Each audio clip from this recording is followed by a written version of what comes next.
Direct Marché continue, on est ensemble jusqu'à 9h15 et il est temps de retrouver Mathieu Driol, senior analyste chez Day by Day. Bonjour. Bonjour Luc. On va regarder donc les market movers à surveiller ce matin et on commence avec Biomérieux. Oui, grosse progression pour cette pharmaceutique, plus 9,20 à l'heure actuelle.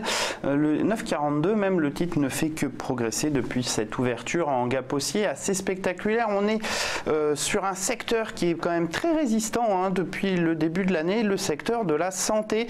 Et au sein de ce secteur, ce titre, vous voyez, approche ses plus hauts historiques marqués avant le début de l'été, le 18 juin dernier, avec un gap haussier, un titre plutôt fort, avec de belles polarités. Vous voyez, impulsion, on franchit, on a point d'accélération ici, 70-74, on revient se positionner dessus, renforcé par la moyenne 100 périodes, et bien on repart de l'avant.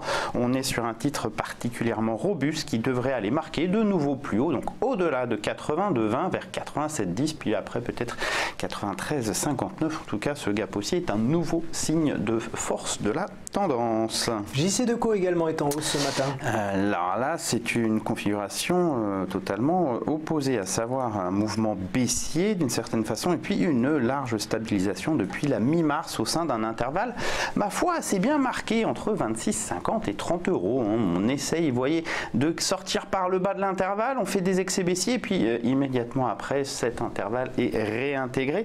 Il faut noter lors de la dernière réintégration, donc de ces dernières semaines, qu'on a eu deux gaps haussiers avec celui de ce matin. Le titre est actuellement en progression de 6,64. Alors, vous voyez ce niveau de résistance très très propre à 30 euros. À chaque fois qu'on le teste, eh bien, on se replie assez nettement. Pour l'instant, on le reteste et pas de repli. La bougie reste blanche.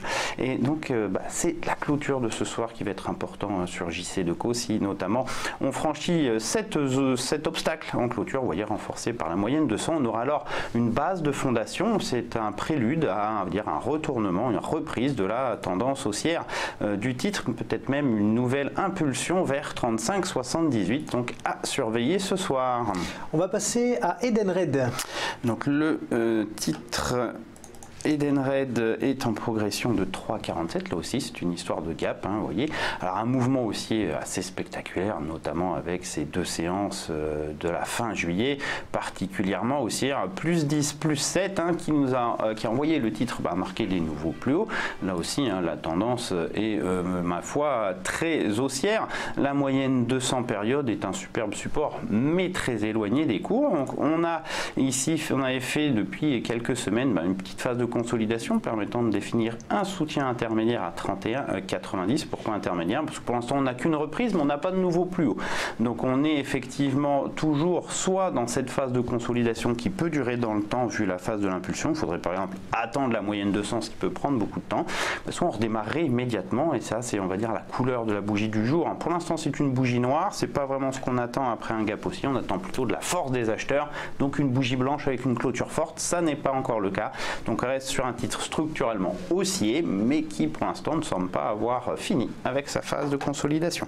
Alors du côté des baisses, on parlait hier déjà d'Europecar et ça continue de baisser aujourd'hui. Ça ne s'améliore pas des masses, pour l'instant moins 0,97, mais on allait beaucoup plus bas dans ce début de journée et on est au contact de 7,58. C'est un niveau de support majeur, donc c'est pas anormal qu'on ait ce type de bataille autour d'un niveau de support majeur. Pour l'instant c'est une mèche basse avec une bougie noire, mais en tout cas ça ne vient pas retourner la tendance baissière qui a repris depuis la fin août. Hier donc on avait fait moins 5,23, pour l'instant ça se stabilise autour du support majeur. On peut éventuellement assister à un petit pullback sur le niveau d'accélération vers 8,14, c'est quelque chose qui est possible, mais ça sera d'une certaine façon soit une opportunité pour sortir du titre, soit pour reprendre des positions vendeuses. Cette pression baissière ne semble pas être finie. Prochain support sous 7,58, 7,16 et 6,66. Eh bien merci beaucoup Mathieu Driol, je rappelle que vous êtes senior analyste chez Day by Day.